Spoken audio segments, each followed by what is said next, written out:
Not the frog. No. Go get him, Jason. Careful. You may trip.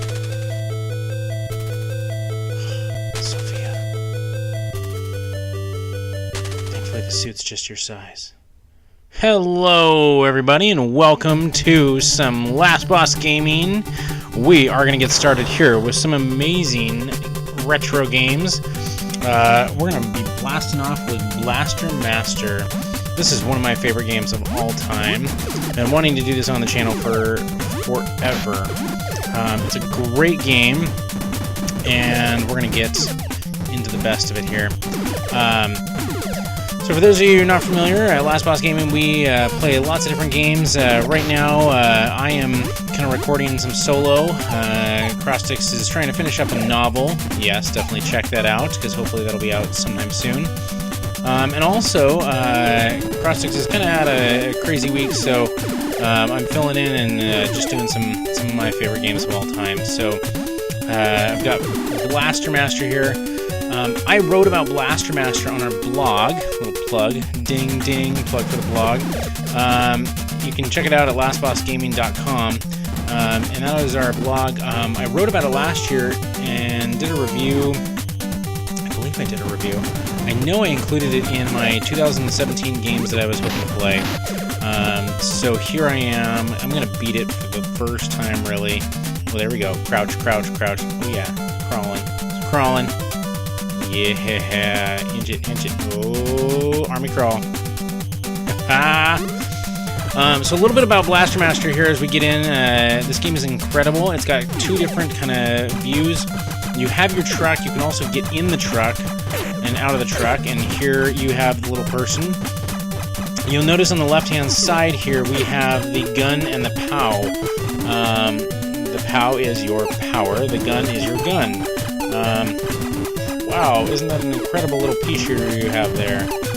Look out, enemies, as long as you're only 2 feet away. But get this little F power up, and now I can shoot like 10 feet away. Sweet. So essentially you can charge up your gun, and I'm getting power-ups for my gun here. It's kind of a little farming spot, and I forget where everything is, so I'm trying to kind of snoop around and get all the pieces that I need. That's the other thing I was looking for. I'll explain what that is a little bit later.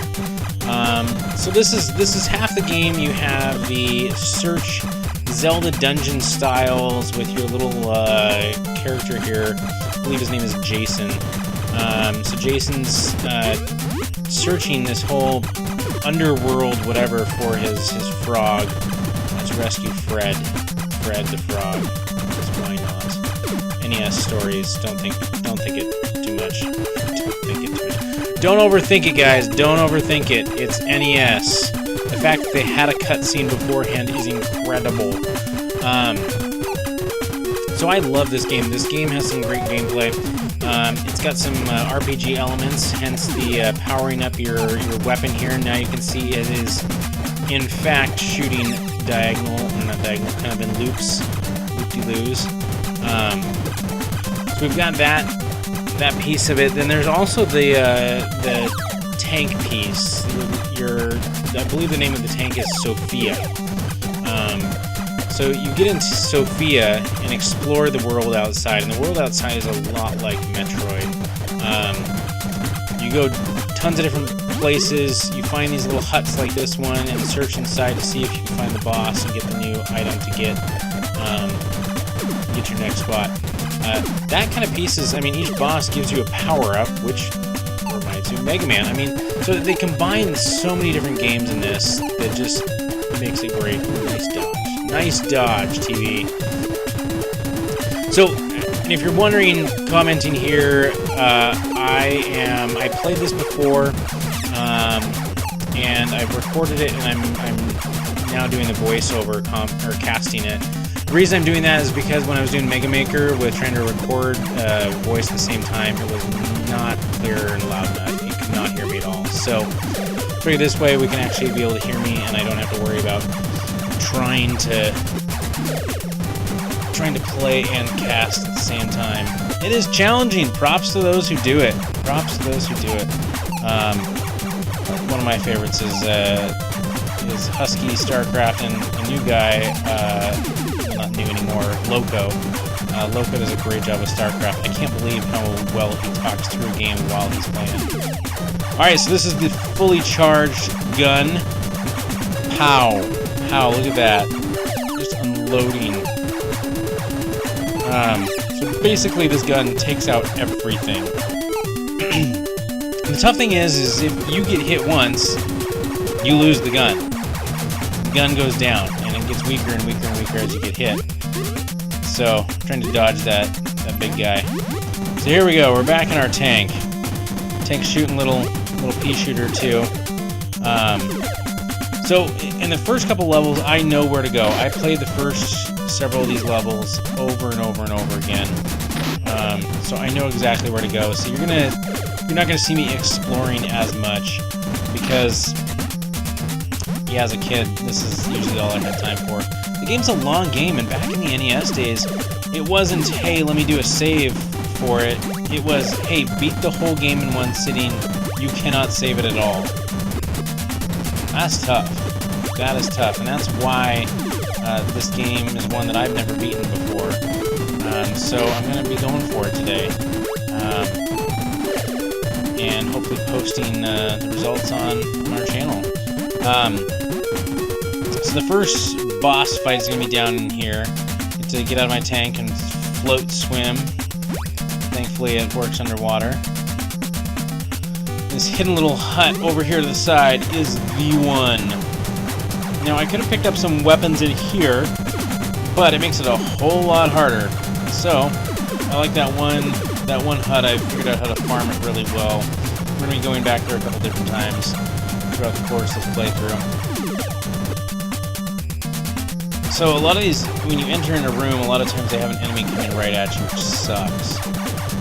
Makes it really hard. And down in the corner, see the little hidden guy in the bushes. I'm trying to bomb him right now, but he's not quite hitting.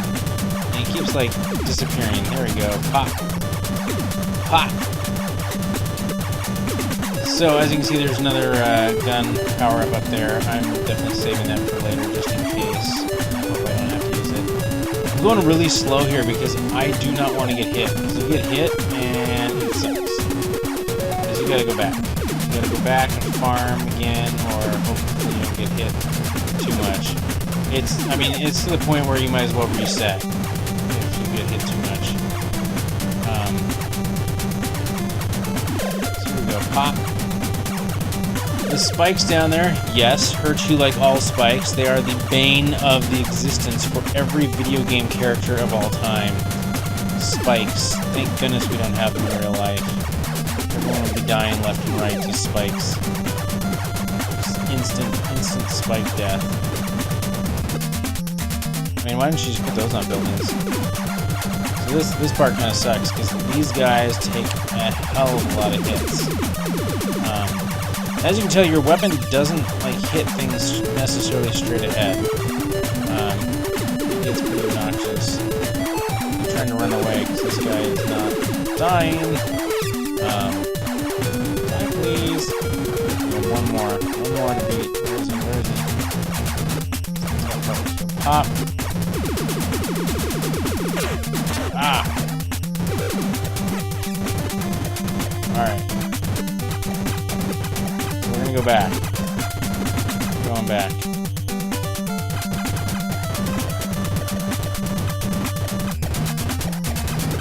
Get the power up. We'll do this. Oh, and we're getting hit again. As you can see, the gun has gone down. The gun is down, people. I'm trying to remember where all the... So there's supposed to be 2 spots in here with that.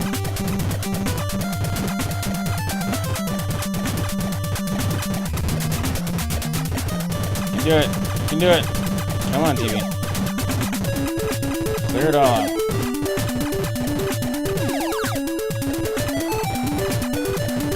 This first boss, you don't really need the full gun, so... let's see, I forget if I go back and get more or not. I'm just going to go for it, because why not? Why not? The real way to rip and shred this boss part is just to grenade the haven't really shown off the grenade button, so you really have two attacks in this. You have your grenade and you have your gun. The gun is awesome, but it does not do as much damage as the grenade. The grenade lights things up. So the first boss, I'm trying not to lose my health again. The hitbox is kind of awkward in these top-down pieces, so... here we go, strobe lights, seizures, look out, look out. Sorry, I should have done a warning on that. So here we go, here comes the brain. Now this is the bomb. Oh, come on, get it correct. There we go. Wow.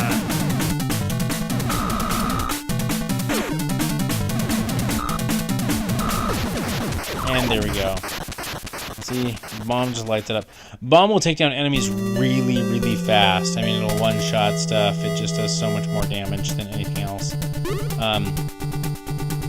The big trick with bomb is that you have to get so close to do it. So it kind of, yeah.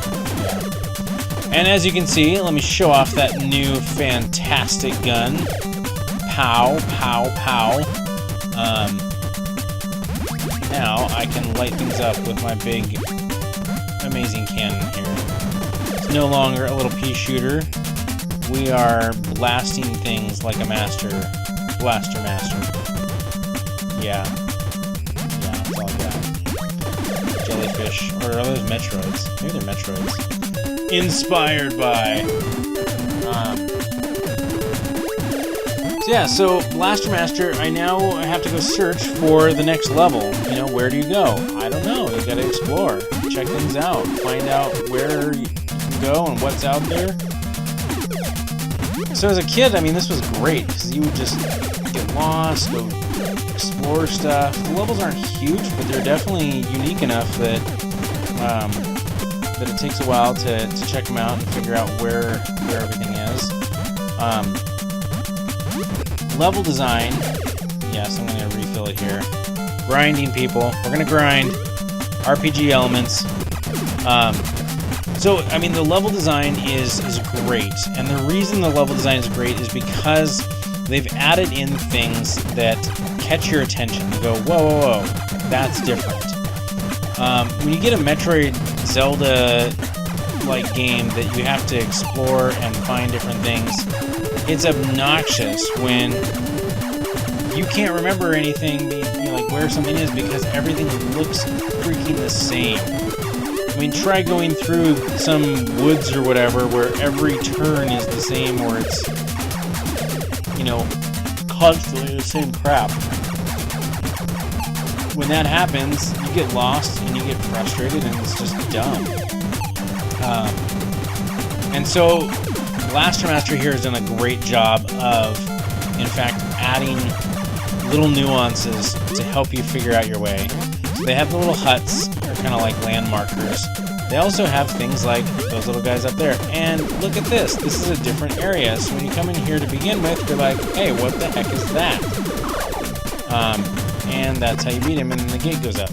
So it gives you just this little difference going, oh, that's where that is.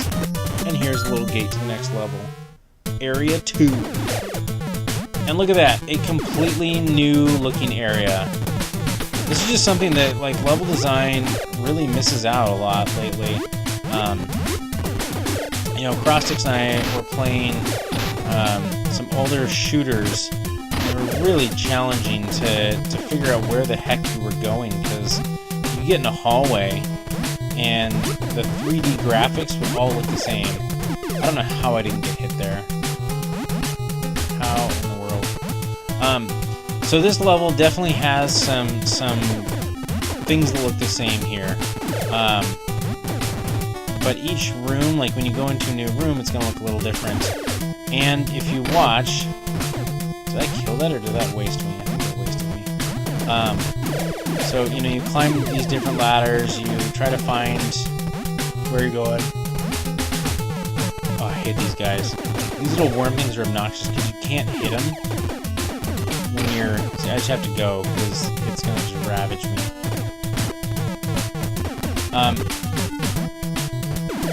So, you know, you climb your ladders and you get lost, but watch this. You go into the next room, wow, this looks different. So they give you these landmarks that give you a clue that you're in someplace new that you haven't been before. So you know what you're looking for. I'm trying to get him to fall down so I don't have to dodge him or jump over. Little lava pits. Lava pits are obnoxious too, because those little guys chase you right into them. I was thinking there might be one up there, but no, we're safe for now. Lava pits everywhere. So yeah, I mean, even as a kid, those two things were a landmarker for me.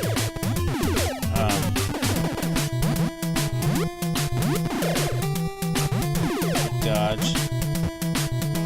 And in through here. And see, again, a different place. So, I mean, it works really well with, you know, like Metroid Prime did that really well. Each room just had enough unique things in it that you could remember the room. Kind of remember how to get back there because, you know, things would look different enough. I mean, Crossix and I, when we were doing our forever Extra Life stream of 24 hours, we played Halo, the original one, and the level of the library is just over and over and over and over and over again the same thing. And so it blurs all together, and you can't figure out what the heck you're doing or where you're going. And again, another background. I always thought that was like a painting of a castle or something like that. I don't even know, or like cactuses. I don't know what's going on in the background there. And this spot, after exploring, I've explored this entire level before, and every nook and cranny. And when I finally found this room, it was like, oh, thank God, something different. So I knew I was in a new place. That's not what I wanted to do. So here's one of the weapons. Here's my 99 lightning. You can press down and B, and it will shoot whatever item thing you're on. So it lets you be able to attack down.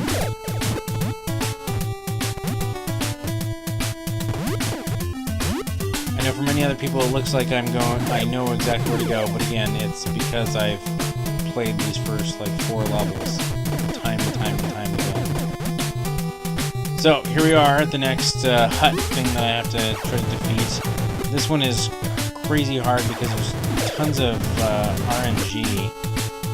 These guys, they move around. You'll see them like wink around, and it's hard to dodge them. So if I lose the weapon in this one, it's gonna suck. There's ways to get it back, but it just sucks. And unfortunately, you can't like stack them on top. This is the room that sometimes those guys will just move right in the way. Thankfully I dodged that one. Also, those little floaty eyes can get nasty too. So it's really hard to get through this without getting hit. Right there, I mean, that was another lucky one for me not to have those things right on top of me when you enter. Because you enter the room and you can't do anything. Like, it's not like you can shoot as you're entering the room. So you're just up to, you know, to the whim. I've memorized this dungeon too to know exactly where to go. My countless plays through. Strobe light! Strobe light! Boss time. Warning. Warning. This is the classic Blaster Master boss. When people think of Blaster Master, it's usually this boss. I forget what its name is, but this is one of the bosses that's just... yeah. Even with the jacked up weapon, it's hard because you have to hit it right in between those two, like, pincers. So it's ridiculous to actually get a hit on. So it takes forever, even with this jacked up weapon. Interestingly enough, if you have the straight shot, it can be easier to get it in there, but it's hard to dodge than the bullets. The nice thing about the full spread thing that I got going on there, the rainbow shot, is that it takes out all the bullets. Even when it looks like I'm just about to get hit, one of my bullets took him out. So you can kind of just stand there and wail away at stuff. notice his ears like wiggle. Little horn things wiggle as he's moving around. And there we go. So that's going to be it for our first playthrough in Blaster Master. Hope you guys enjoyed it. Definitely subscribe down below, and be sure to check back. I'll be loading up a couple more of these this week, and hopefully finishing out Blaster Master and show off our main new weapon next time. Alright, thanks for watching. Game off. Will Jason rescue his mutated frog that ran away? Why does Jason keep radioactive materials right outside his garage? Answers to these and other important questions that no one asks next time. And while you wait for the next adventure, be sure to check out our website at lastbossgaming.com. Thanks for watching, and catch you again next time. Game off.